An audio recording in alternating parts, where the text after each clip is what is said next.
Hey everyone, for my topic, I chose to talk about Medicare for All and America. This is something that I've been thinking a lot about, especially as I've taken my new job at an insurance company.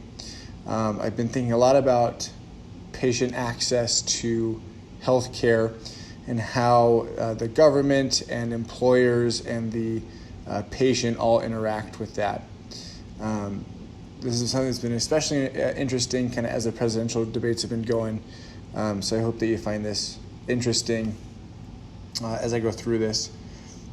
This is so important because I think this is going to be one of the major issues that's covered in the 2020 election.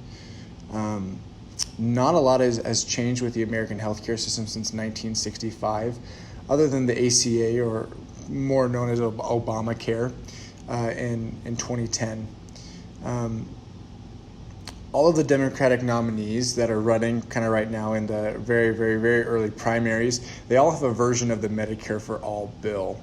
And there's different spectrums of that bill, and I'll kind of get into that here in a minute.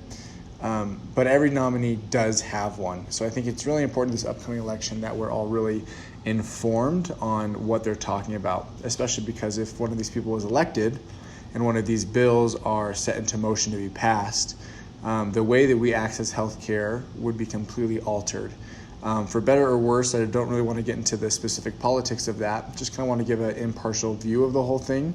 But this is really, really important. So just kind of a review of what we have in America right now. We currently have a mix of private and public insurance companies. Most people are getting their health insurance through their employers. If they're not, typically it's through a public source, which could be Medicaid or Medicare. Medicaid covers women and children on the CHIP program, and it's typically reserved for those who are living below 138 of the federal poverty level. So these people are typically at that federal poverty line and are not making a lot of money. They're either underemployed, unemployed, or have other kind of specifications on why they're on the plan. Medicaid is an entitlement program, which means that if you meet certain demographic or financial eligibility factors, that you're automatically entitled to that program. And Medicaid is handled by the states. Medicare is typically for the elderly, the disabled, and those are typically physical disabilities or mental disabilities, and also from kidney failure. And this is distributed by the federal government. Medicare was instituted by Lyndon B. Johnson in 1965 to cover those individuals. And then, like I said, the ACA or Obamacare was the first major healthcare reform in a long time. So we've made a lot of changes in America, and not a lot to our healthcare system, which is really interesting. A lot of the healthcare, Medicare for All bills are kind of similar to the Canadian healthcare system, which has been in place since 1984. Everyone kind of, in addition with their driver's license, that also acts as like a healthcare card. Everyone gets the same level of care. It doesn't matter if you change jobs, lose a job, you're not paying. There's no limits, no pre-existing conditions. This is it's guaranteed health care for all of their citizens. Traditionally, this hasn't included prescriptions, but it will here pretty soon.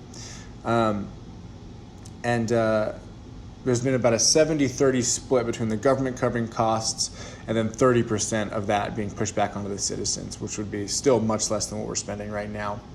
I wanted to kind of include the wait times. When you hear about Medicare for All or universal health care coverage, this is the kind of big thing that they look at.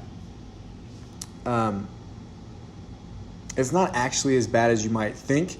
If you're part of this 86.4, 82% that's within 90 days, within 3 months, you might not have too big of an issue. But if you are part of those 13 and 18%, you may have an issue. But there are those wait times. That is a reality in these plans. And one of the things, because it is a universal program, the average Canadian will pay 42.5% of their income in taxes. Typically, we're much less here in America. I think as much as half, typically, depending on your tax bracket. So this is kind of a system that we could adopt in the future. Obviously, it's a lot more complex than this, but this is just kind of a high-level overview of what that might look like. So Bernie Sanders and Pete Buttigieg, these are two individuals who are running for president for the Democratic ballot. Bernie Sanders is typically a little bit more radical, even though he wouldn't say he is, in terms of universal health care. His plan would eliminate private insurers altogether and remove that burden from the employers in America. And Pete Buttigieg, his plan isn't so much a Medicare for all, but it's a Medicare for all who want it. He wants to make a public option that you can buy into if you want to, but also have the chance to keep your own insurer if you really like them. The benefits of going if we were is that everyone would have health care, which we would remove the barrier to entry by removing that cost. So whether you're rich or poor or in between jobs, every American citizen would have access to health care. In America, typically, people are delaying care because of the affordability of healthcare. It's really expensive in the country, so people choose to defer their treatment, which could cause serious health effects in the future because of that care. So if we had a system like this, that would definitely go down.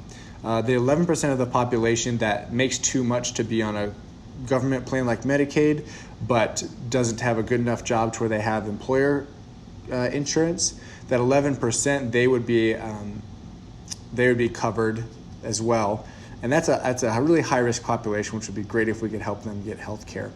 And under the more liberal plans like Bernie Sanders, there'd be no cost sharing. So you would go in, be in a car accident, go to the emergency room, be admitted, and have no cost sharing. You would walk out and have no bills. So one of the big things they run on is that if we adopt a plan like this, Americans going bankrupt from health bills would be eliminated.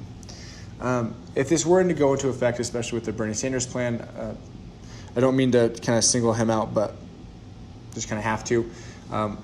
Over 182 million Americans would lose or be forced to change their current insurance. So if you like your insurance, that would have to change. This would be a complete healthcare infrastructure reform, completely changed from what we know now. And we would have significant long-term tax increases. Yes, we wouldn't have healthcare bills. Yes, we wouldn't pay for insurance, but we would pay for that in our taxes. And obviously, right, if you're taxed at 10%, if you make $1,000, that's that number. If I make $100,000, that's that number. So the wealthier people are still paying more for that healthcare expenses. The American Medical Association has actually came out and said that a Medicare for All plan wouldn't actually work.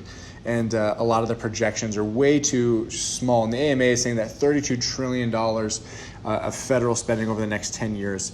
I think a lot of the Democrats are projecting $3 to $15 trillion in that kind of range.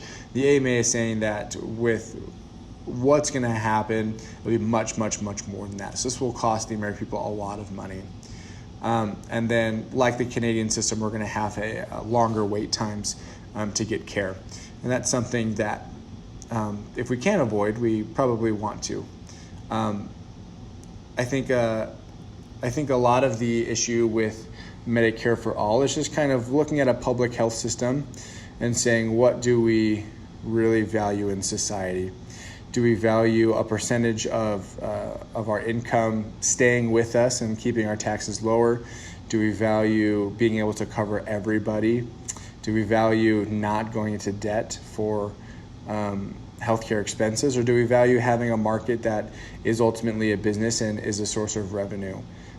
With healthcare in America being such a large percentage of the GDP, this is an issue that cannot be ignored.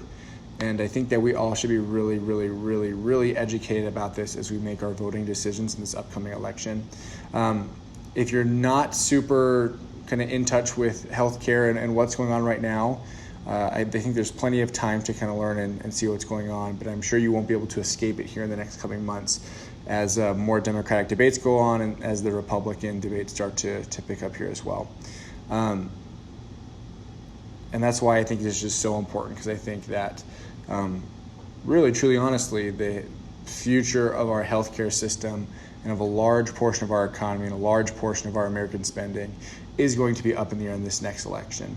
That's why I find it so important just to be informed and to make rational, educated decisions. Thank you.